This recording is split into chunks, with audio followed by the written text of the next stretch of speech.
The Greens will meet this afternoon to decide who will replace Adam Bandt as the party's new leader. Let's go live to Trudy McIntosh. Trudy, how will this all play out?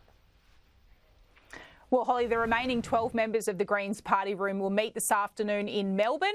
In the past, these have not actually been decided by a formal ballot, so a counting of the numbers, but rather consensus. So things done a little differently inside the Greens party room compared to the major parties. There are three main contenders, all of them women, running in this race: Larissa Waters, Maureen Faruqi and Sarah Hanson-Young.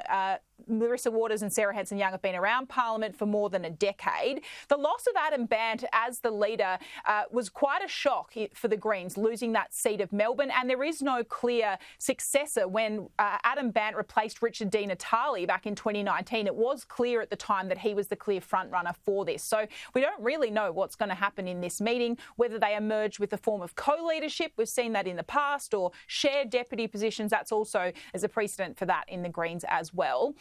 Don't forget what has happened to the Greens party room. They have gone backwards in terms of their lower house seats at this election, in particular losing ground in Brisbane. We saw that first at the Queensland state election, and this time around they've lost Max Chandler-Mather in Griffith and Stephen Bates in the seat of Brisbane. It was only Elizabeth Watson-Brown who held on to that seat of Ryan. So they've gone backwards. The party now grappling to understand the reasons why their lower house representation went backwards, but they've kept the balance of power in the Senate. So there's still 11 members of the Greens in the upper house, and crucially, they hold the balance of power. So the party needs to grapple with how it will negotiate with the Albanese government in terms of its crucial position in the upper house. So we'll bring you that result when we have it, Holly.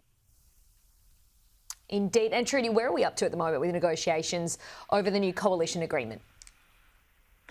We've seen the first meeting today between the new Liberal leader, Susan Lee, and the Nationals leader, David Littleproud. David Littleproud flying down to Albury, Susan Lee's hometown today. They had these first discussions on trying to forge a new coalition agreement in the wake of the devastating loss under Peter Dutton. Now, sources have told me this was a respectful and productive conversation. No deal has been struck yet. This is only the first of many discussions expected in coming days. One of the central issues they need to negotiate here is the number of Nationals given shadow ministries.